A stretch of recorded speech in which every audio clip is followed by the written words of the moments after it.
Bueno, pues yo les voy a impartir la conceptualización de casos desde la terapia cognitivo-conductual. Si quieren más adelante, ya al final, si gustan dejar como preguntas en el chat, también se puede. Y me gustaría empezar primero definiendo qué es esto de la conceptualización de casos. Y se puede definir como un proceso por el cual el terapeuta y el cliente trabajan de forma colaborativa para describir los problemas que presenta la persona en terapia y también para explicarlos, y la función principal es guiar la terapia a fin de ayudar a aliviar la angustia de los clientes, pero también crear resiliencia en ellos. Y Judith Beck proponía que para el terapeuta puede resultar útil ver, de alguna forma, considerar la terapia como un viaje y la conceptualización como un mapa de ruta. Algunas de las funciones que puede tener la conceptualización cognitiva en la terapia cognitivo-conductual es sintetizar la experiencia del cliente desde la teoría de la TCC y la investigación, normaliza las cuestiones existentes del cliente y las valida, también promueve el compromiso del cliente, hace de numerosos problemas complejos que sean así más manejables, guía la selección, el enfoque y el orden de las intervenciones, detecta los puntos fuertes del cliente y sugiere formas de crear resiliencia en él, sugiere las intervenciones más sencillas y más rentables de acuerdo a las dificultades que se identifican, anticipa los problemas en terapia y los aborda, y ayuda a comprender incluso la ausencia de respuesta en ciertas intervenciones y sugiere vías alternativas de cambio. También hace posible que se hagan supervisiones de mejor calidad. Y algo que puede ser útil al inicio de formularse las conceptualizaciones es que el terapeuta se cuestione como las siguientes preguntas, ¿no? Por ejemplo, si el cliente en cuestión está presentando características de algún diagnóstico en específico, cuáles son sus problemas actuales, cómo se desarrollaron y cómo persisten en este momento, qué pensamientos y creencias disfuncionales quizás se asocien con esos problemas, qué reacciones emocionales, fisiológicas y del comportamiento se asocian con estos pensamientos, qué aprendizajes y experiencias tempranas y quizá predisposiciones genéticas contribuyen a los problemas actuales, cuáles son las creencias subyacentes, es decir, como las creencias intermedias, que más adelante vamos a revisar un poquito más de qué van, qué mecanismos cognitivos, afectivos y conductuales ha puesto en práctica el cliente para afrontar sus creencias disfuncionales, y cómo se ve a sí mismo, cómo ve a los demás y al mundo. Para que pueda ser efectiva, la conceptualización debe regirse bajo 3 principios. El primero es que debe estar basada en un empirismo colaborativo. Esto se refiere a que la perspectiva del cliente como del terapeuta se combinan para desarrollar una comprensión compartida que se adapte y que resulte útil para el cliente. El enfoque empírico se refiere a que a través de la experiencia del cliente en su día a día va pudiendo descartar las hipótesis y observaciones del terapeuta o las puede ir confirmando, y a partir de esto pueden juntos como llegar a una mejor comprensión de las dificultades y cómo se mantienen. También es importante saber que la conceptualización evoluciona con el tiempo, es decir, puede ser como muy complicado pensar que en la primera sesión podemos como realmente comprender cómo se mantienen todos los problemas y cómo se originaron, y más bien lo que se pretende es que en las primeras etapas se busquen hacer conceptualizaciones más descriptivas y más generales del problema, y conforme vaya avanzando la terapia, se va haciendo una mayor profundización y se van viendo cómo se van manteniendo los problemas y si es necesario, pues, qué experiencias pudieron darles cierto origen. Otro aspecto fundamental en la conceptualización es que se incorporen los puntos fuertes del cliente, ya que pues estamos como bastante acostumbrados a únicamente como contemplar las dificultades, y es importante que también el terapeuta tenga en mente qué estrategias que le funcionan al cliente y son incluso acorde a sus valores, está ya pudiendo ejecutar para que pueda reforzárselos más. Aquí hay como algunas cosas que puede ser útil incorporar a la conceptualización. Una de ellas es las creencias centrales y estas son las creencias nucleares que una persona mantiene sobre sí misma, los demás y el mundo.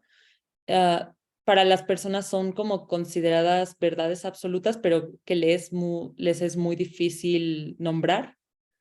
Tienden a ser globales, rígidas y se generalizan en exceso.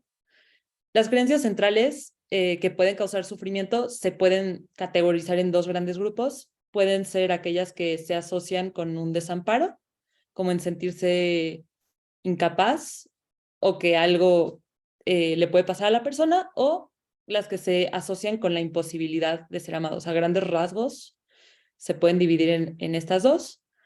Y las creencias centrales que influyen, perdón. Así como hay creencias centrales que influyen en el sufrimiento, también hay creencias centrales que pueden fungir como creencias de balance, que quiere decir que pueden de alguna forma promover bienestar psicológico en la persona o incluso su resiliencia. Y también de las creencias centrales es importante mencionar que se desprenden las creencias intermedias y los pensamientos automáticos. Y estas creencias pueden mantener un sesgo de confirmación o una visión de túnel en la persona que influye en que ésta busque información en el ambiente para confirmar al final su creencia central. Igual más adelante trataré de decir un poco cómo son las intervenciones para trabajar con estas creencias.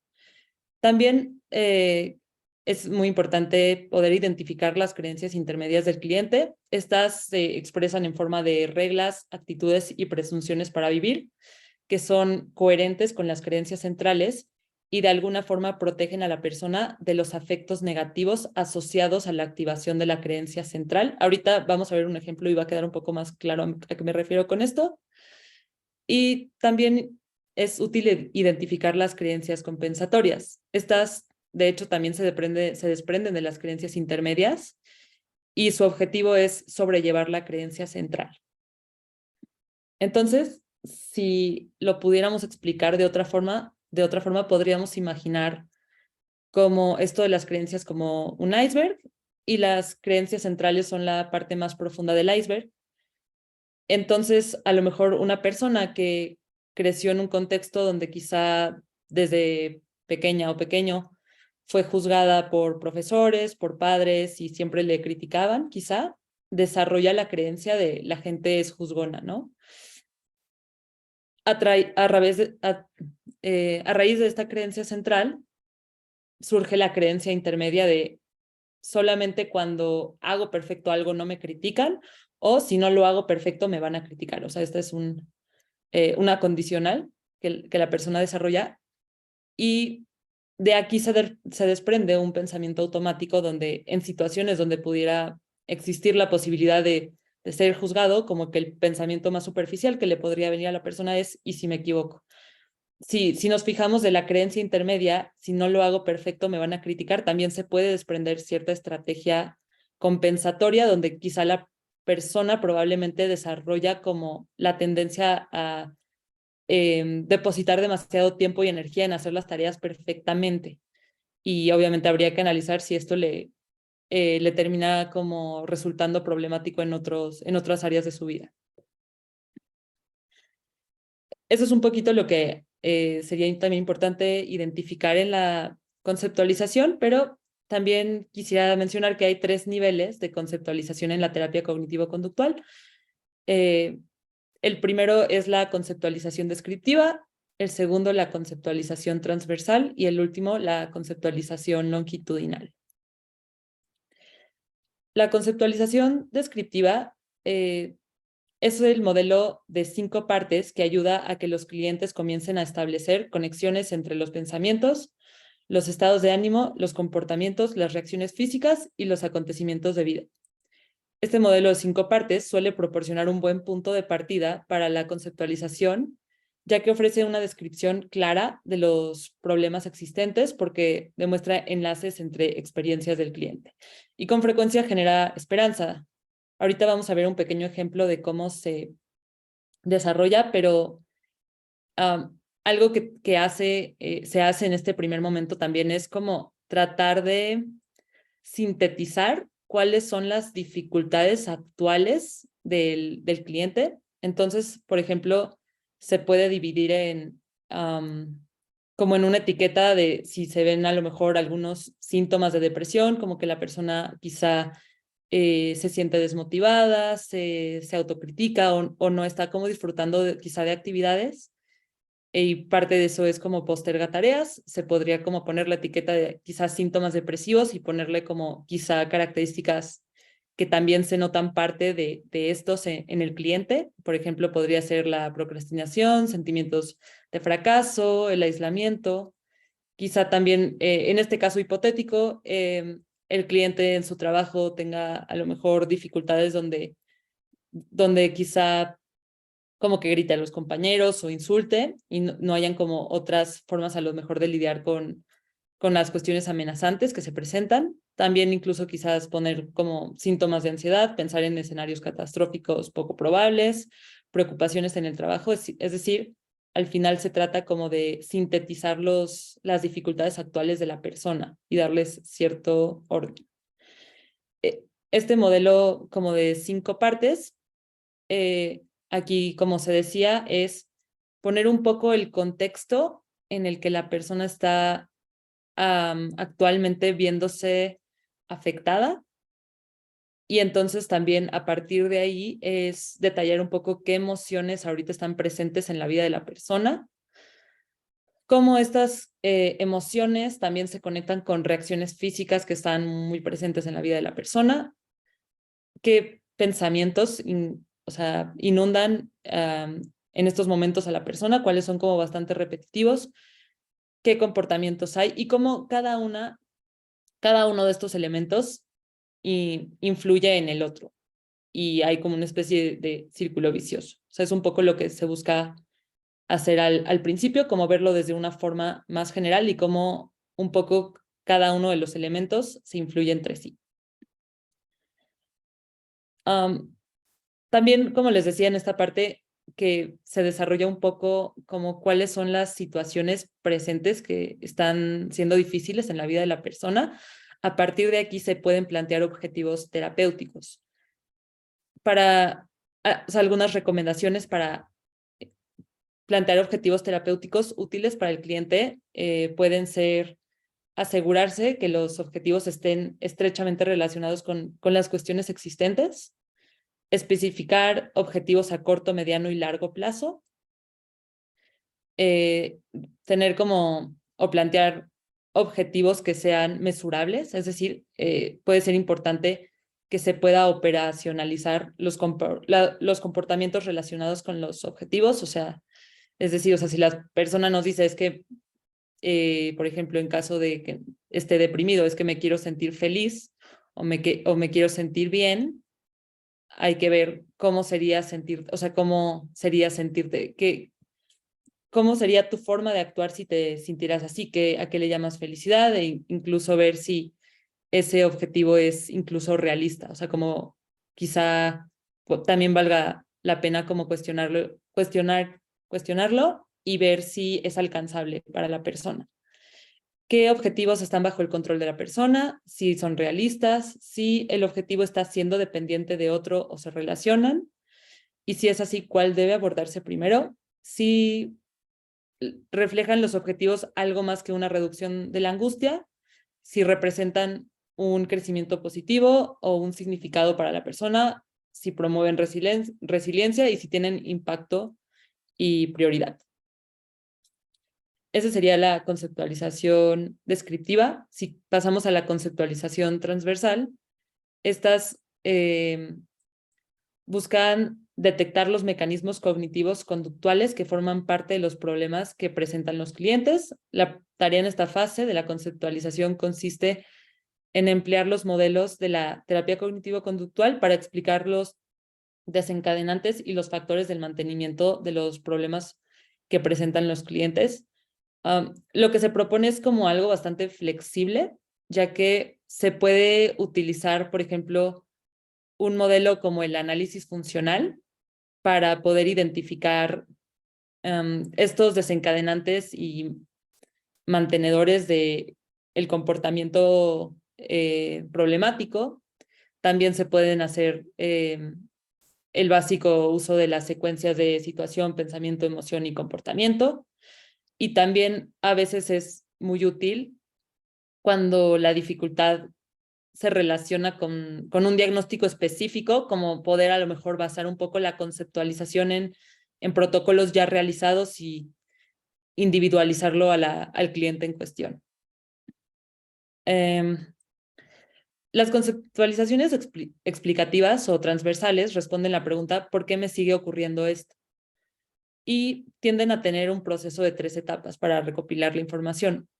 Una tiene que ver con reunir y describir varios ejemplos específicos donde ocurre la dificultad, detectar determinados desencadenantes y factores de mantenimiento de las dificultades y seleccionar las intervenciones en función de la conceptualización transversal.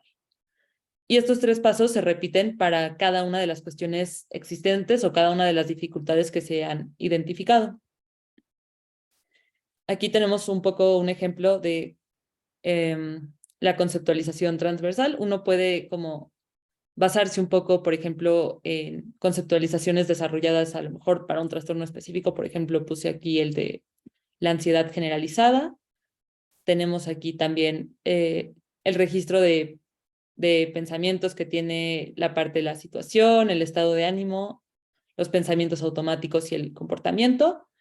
Y también es un modelo que permite integrar otras conceptualizaciones que sean compatibles con la TCC, y esto puede ser también el análisis funcional, y hay como bastantes también tipos de análisis funcional o propuestas al respecto.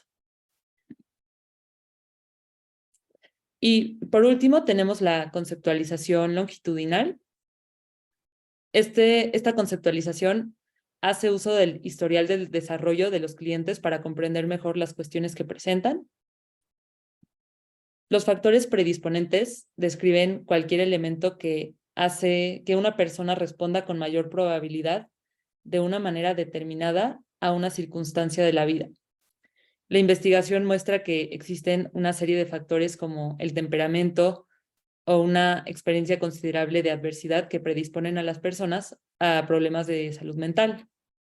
Por otro lado, también los puntos fuertes y las experiencias positivas de los clientes, tales como una crianza suficientemente buena o relaciones entre iguales en la adolescencia, pueden servir como factores protectores. Es decir, aquí lo que se busca es entender un poco más el contexto en el que fue creciendo el cliente y de qué forma sus experiencias pudieron fungir como cuestiones que le pudieran ayudar hoy en día a tener herramientas para enfrentar dificultades, o esas situaciones fungieron como experiencias que lo han llevado a desarrollar a lo mejor alguna dificultad actual. Y las conceptualizaciones longitudinales solo son necesarias cuando las conceptualizaciones transversales demuestran ser insuficientes para lograr los objetivos de la terapia. Y estas conceptualizaciones suelen emerger en las últimas etapas de la terapia cognitivo-conductual, y por lo general solo cuando la terapia se centra en problemas crónicos, múltiples o interconectados. Es decir, no siempre es necesario realizar esta última conceptualización, pero puede ser útil en estos casos donde los problemas pueden ser crónicos y pueden estar como muy interconectados. Aunque muchas veces se ha visto que puede resultar muy útil, ya que ayuda a los clientes también a desarrollar una compasión hacia sus dificultades. Este es un ejemplo de un poco cómo se puede vislumbrar un poco esta conceptualización longitudinal.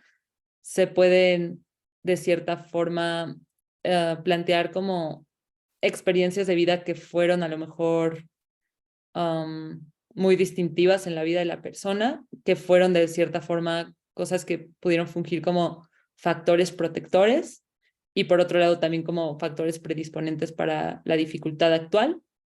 Quizá también se puedan identificar esto que veíamos de las creencias centrales, ya sea de balance o aquellas que generan sufrimiento, por ejemplo, el soy creativo, esta sería como creencias centrales de balance, soy capaz, tengo una actitud positiva, soy cariñoso, las demás personas me quieren. Creencias centrales que a lo mejor generan sufrimiento es soy inútil, un desperdicio de espacio, me siento impotente, ¿no? También se pueden identificar las creencias intermedias tanto en cuestión de factores protectores como de factores predisponentes, como también las estrategias, como estrategias que le han ayudado a las personas a hacer frente a los problemas o quizá estrategias que quizá llevan a que la persona tenga otras dificultades que ya no desea. Al final, la conceptualización, ya cuando se ve desde un ángulo más completo, se ve de esta manera. Esta es una conceptualización entendiendo como la parte de los factores que sería a lo mejor útil para trabajar con la persona. Se establecen aquí los factores predisponentes más significativos, las experiencias de desarrollo que pudieron influir en la dificultad actual.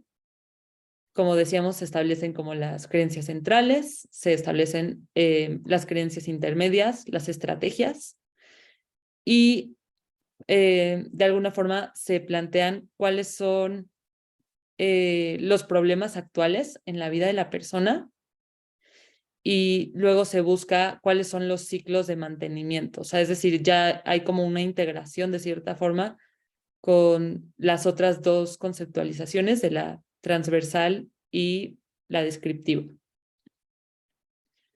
Esta es otra conceptualización, pero es una conceptualización orientada a la resiliencia de la persona. O sea, pueden aquí identificarse nuevamente, las experiencias de desarrollo que fungieron como algo que ayudó a la persona a desarrollar esa resiliencia, las creencias centrales relacionadas, las creencias intermedias relacionadas a esa forma de actuar o pensar que le ayuda a la persona, las estrategias,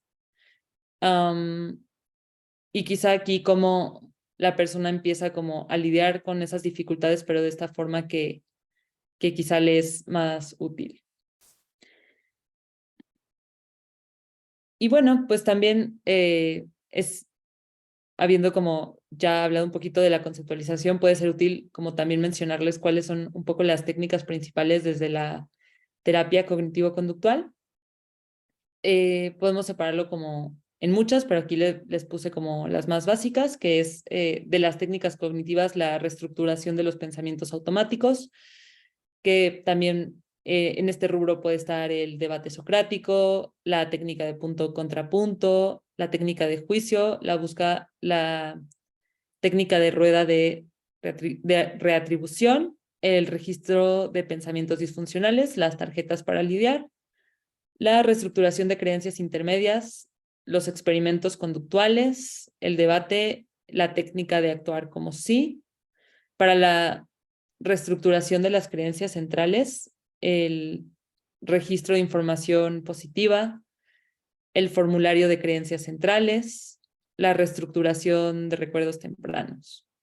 Y de técnicas conductuales tenemos la exposición, la prevención de respuesta, el entrenamiento en habilidades sociales, el registro de actividades, la resolución de problemas, el moldeamiento y modelamiento, coste de respuesta, tiempo fuera y economía de fichas. Y aquí por último, un poco ya conectado con todo lo que hemos visto, al final algo que veíamos que también es de utilidad la conceptualización es poder ser más estratégicos con las intervenciones. Entonces, aquí, por ejemplo, les pongo como una tabla que puede ayudar un poco a planear el plan de tratamiento y puede ser útil para planearlo.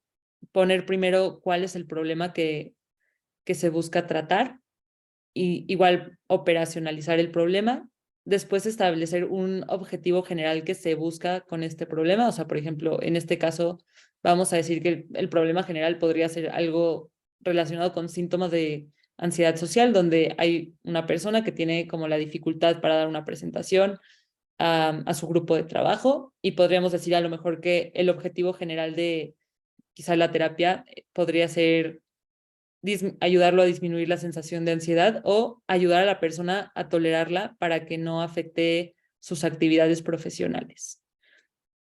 Ese es el objetivo general y el objetivo instrumental se refiere a cómo voy a lograr el objetivo general, o sea, qué cosas tengo que hacer para que, qué otros objetivos tengo que poner para que ese objetivo general sea alcanzable. Entonces aquí ponemos, por ejemplo, disminuir la autocrítica ante los errores que a lo mejor el paciente comete, o sea, quizá ayudarlo a ser más compasivo con él mismo, aumentar la sensación de valía que, aunque pueda ser criticado por otras personas, reestructurar los pensamientos que vuelven la crítica intolerable para él, ayudar a mejorar el sentimiento de eficacia en sus capacidades, ¿no? Y ya una vez teniendo como esto más claro, quizá pueda ser útil ya planear las intervenciones, puede ser útil igual, por ejemplo, en el caso de la ansiedad social, como quizá ayudar al paciente a psicoeducarlo sobre cómo es el modelo cognitivo-conductual desde la TCC en la parte de la ansiedad social, o sea, cómo funciona, cómo se mantiene. Quizá empezar con la reestructuración de los pensamientos automáticos, la reestructuración de las creencias intermedias, que también puede implicar los experimentos conductuales, la exposición, la técnica de resolución de problemas y la reestructuración de creencias centrales. Al tener, imaginando que ya tenemos una gran lista de problemas, objetivos generales, objetivos instrumentales, etcétera, la conceptualización también nos ayuda y el plan de tratamiento como más definido nos ayuda como a lo mejor tener un panorama más amplio y preguntarnos con cuál comenzamos, ¿no? ¿Qué objetivo tiene prioridad para nuestro cliente? ¿Qué es lo que a él le resulta más urgente en estos momentos? ¿Cuál de los objetivos puede ser más útil a trabajar para movilizar incluso las otras dificultades? Es decir, o sea, si empezamos uno, ese uno que trabajemos puede impactar en los demás. Todas esas preguntas nos pueden ayudar a ser más estratégicos con las intervenciones que, que tengamos. Y bueno, también quería comentarles que toda esta información la saqué de estos dos libros, se los recomiendo mucho. Aquí también, de hecho, viene como mucha, en el de conceptualización colaborativa de caso, viene como también mucha información si es que ocupan como de aspectos a lo mejor importantes a rescatar o preguntar al cliente en la historia clínica para poder realizar como estas conceptualizaciones. Creo que acabé muy rápido. Igual quisiera saber si me fui muy rápido, si quizá quieran que me vuelva como a detener en alguna diapositiva, si tienen alguna o algunas preguntas.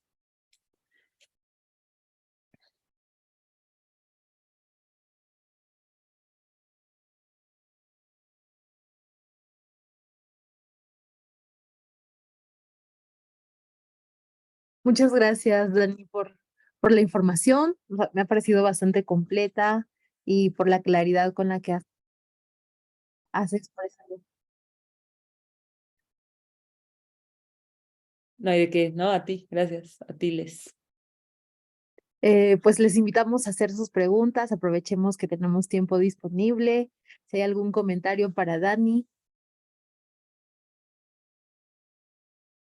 Y bueno, les recordamos justo en estos minutos, mientras se animan en comentar, preguntar algo respecto al tema compartido, que estamos brindando 2 becas completas para aquellas personas que están siguiendo las transmisiones, que están pendientes de las conferencias que estamos realizando para el curso de manejo integral del trastorno bipolar, que toda la información con muchísimo gusto les podemos brindar. Si nos escriben a la página, aprovechen estas 2 becas que estamos ofertando, escríbanos y pues participen de este curso. En Facebook no tenemos comentarios, Dani, aquí en Zoom tampoco. Solamente muchos me gusta, han compartido también la ponencia, que ha estado bastante clara.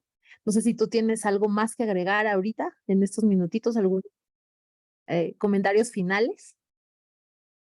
Pues no, la verdad, un placer estar con ustedes compartiéndoles esta ponencia, un placer ser parte del grupo de CITESAM y pues nada, cualquier cosa, si luego surgen como preguntas de la ponencia, a ver si ya luego las leo y las contesto por allá en Facebook. Perfecto, te agradecemos mucho, Dani, y pues muchísimas gracias por todo lo que nos compartiste. Nos conectamos entonces en 30 minutos para continuar con estas 2 últimas ponencias que están programadas para el día de hoy. Muchísimas gracias por seguir las transmisiones. Nos vemos, gracias Les. Vaya a todos.